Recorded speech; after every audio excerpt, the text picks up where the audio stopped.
So we're getting into the part of the season where the retained lists are coming out. It's a really, really exciting part of the season for me personally, the transfer window, seeing who's coming in, but also who's leaving.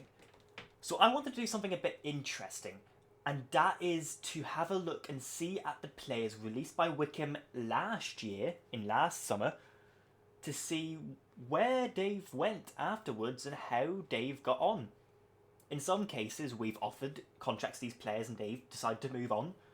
But in other cases, we've decided actually we don't believe they're worth a contract club, and I want to see basically were we sort of successful in those decisions? Did we make the right decisions? Just see where they are after all. It's quite interesting.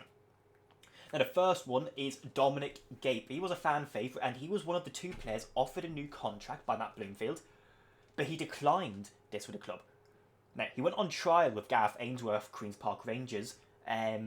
If you probably remember that, a lot of us thought he was going to sign for them, but then he ended up joining League Two strugglers Sutton United on a 6-month deal.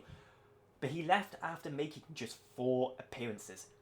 He then moved up the FL to join League One strugglers Northampton Town, but made just 2 appearances for the Cobblers before again being released at the end of a short-term contract just a couple of days ago. So where he ends up, nobody knows. Jordan Obita was the second player offered a new contract in the summer window, but in all fairness, he traded the Cold Knights and Bolton and Stevenage to European matches against Luzerne and Aston Villa with the Hibernians. It's fair enough. The left back, I think, would have been exceptional on that left-hand side in Bloom's system, especially when we were playing that left wing back. But even now, instead of Luke Leahy, or even playing Nigel Lonwick or Grimmer there, imagine having Obita there.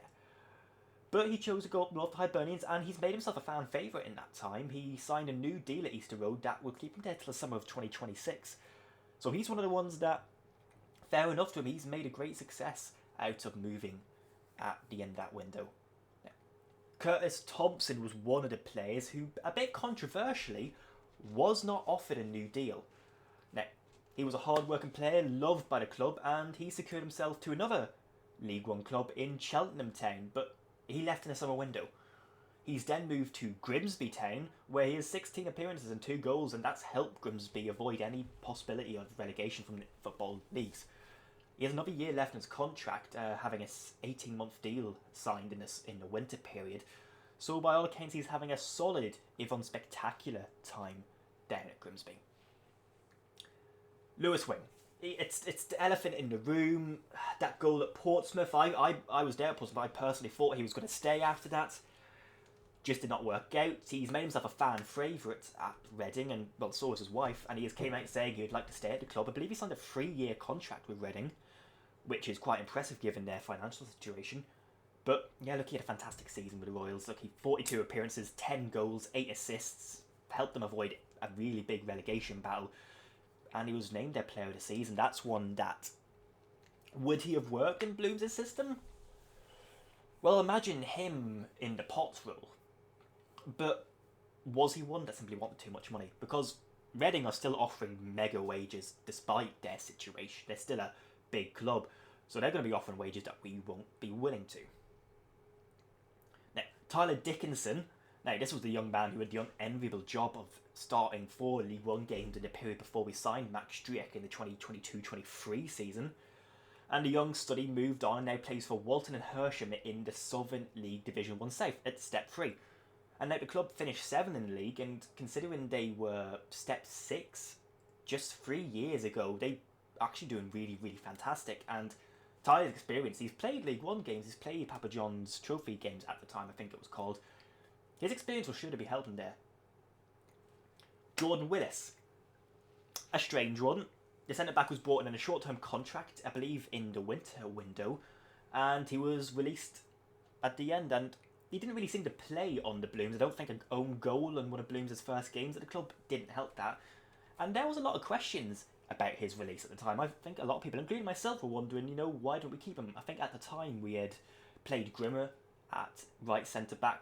Crispina Joseph and Taffer had been injured quite a lot, and Mawson, he had to retire. But perhaps with the signing of Joe Lowe and the development of Declan Skura, that makes a bit more sense. He's played 27 games for Northampton Town. He signed a short-term deal in the summer. He then signed another short-term deal in December.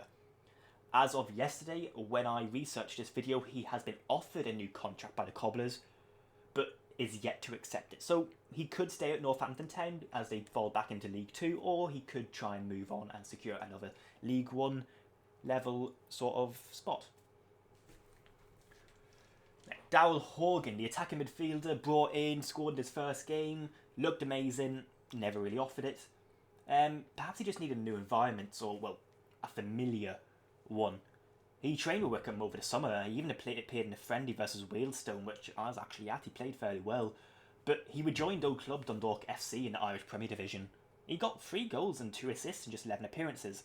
How it works in the Irish Premier Division, it's January till November, so he would have joined halfway through, even though that's the end of the season, or start of a new season for us. Do that make sense? Now, he seems to be much more comfortable back in Dundalk, and fair enough to him. Unfortunately, that's in a Dundalk team that has had a torrid start to the 2024 Irish Premier Division season. I think they're bottom at the moment, which is a big surprise. Dundalk are a good team. Now, Nick Freeman, the man on the mic, he was offered a new deal after a horrific injury. I thought personally he would want to stay with us after that, but he chose to go to Steve Evans Stevenage. Yeah, where he stayed injury-free in his brilliance, which is brilliant for him, and he made 42 appearances as an important squad option. He played centre mid, centre attacking mid. I think he even played right wing back against us. You know, he won 2 Player of the Month awards back to back in March and April, so he's making, he's making a good show of himself. And perhaps that was why he left, to get regular first team football, which Wycombe realistically wouldn't offer him. Now, he's going to be one of the ones, Dave, who's going to stay as they look to consolidate in League 1 post Evans. He's moved obviously to Rotherham. Now, then we've got 5 development squad players. I've included Tyler Dickinson in the regular players because he made those 4 appearances. So we've got Adam Levers, development squad prospect, joined Billericay Town in the summer, and has been in the regular in the team as they now in the playoff spots in the Isthmian League Premier Division. Josh Blunkel, again a development squad goalkeeper, joins Felixstowe and Walton in the Isthmian League North, and earned the league's Golden Glove Award in February. The club are in the playoff spots. They've only conceded 40 goals in 36 games, which is really quite impressive. Charles Hagan, the attacking winger, joined Hayes and Yeading United, who unfortunately got relegated from the Southern League Premier Division South. The young man has seemingly had quite a rough time, as far as I'm aware. He got injured in October, and by what I was able to find, has featured fairly irregularly upon his return to the team. If you know more about any of these individual players, please let me know, because there's only information that I could find online, and that's not brilliant when it comes to these sort of levels. Arnold Matt Shazing, on the other hand, joined AFC Dunstable in the Southern League Division 1 Central, where, I swear to God, he's been an absolute bagsman for the club. They've qualified for a playoff spot, and I swear every week or second week I see him coming up with a goal and an assist. Again, was not able to find any particular stats for how many goals and assists, but it's been regularly. Ben Caninder, and unfortunately I've not been able to find much information apart from, I believe, a Facebook page, Instagram page which has 3 posts, and a Twitter page which hasn't been used in a couple of years. And as far as I can see, it seems he has been unable to, or doesn't want to, find another club, having left the Chairboys. He is not playing at any professional or semi-professional level as far as I can tell, which is sad for the young man, because you want every player to try and make it, even if not at Wycombe. You want to give them a good education and hopefully get them a good move afterwards, and it seems that's not is what happened in Ben Caninder. I wanted to do that largely, and I think if you look at that, apart from maybe Nick Freeman, Lewis Wing, and Jordan Abita, I think we've had a pretty good go of it there. A lot of the players who we've released have struggled perhaps, or moved down a level in order to get regular playing time now. Obita's done really well up at Hibernians, which is as good of a league, if not better than League 1, so he would have been one to keep. Lewis Wing, yeah. And Jordan Willis and Nick Freeman actually as well. They could have been good rotation players, I think, maybe. But at the end of the day, if you look at the players we got in, instead of them, if you look at Willis, we got in Joe Lowe and Skura. If you look at Nick Freeman. He played what, centre mid, centre attacking mid. We got Dale Taylor. We got Gideon Cordero can play in the centre occasionally. We got Butcher.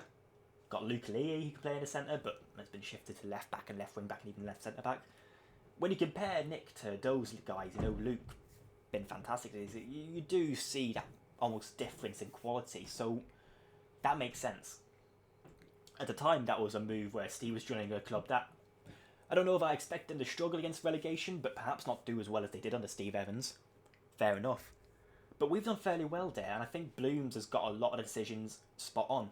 But I think this year is going to be more interesting. He's got a lot of big decisions, a lot of players getting older, a lot of players who it may not be unpopular for them to stay, but he might have to make decisions that will be unpopular.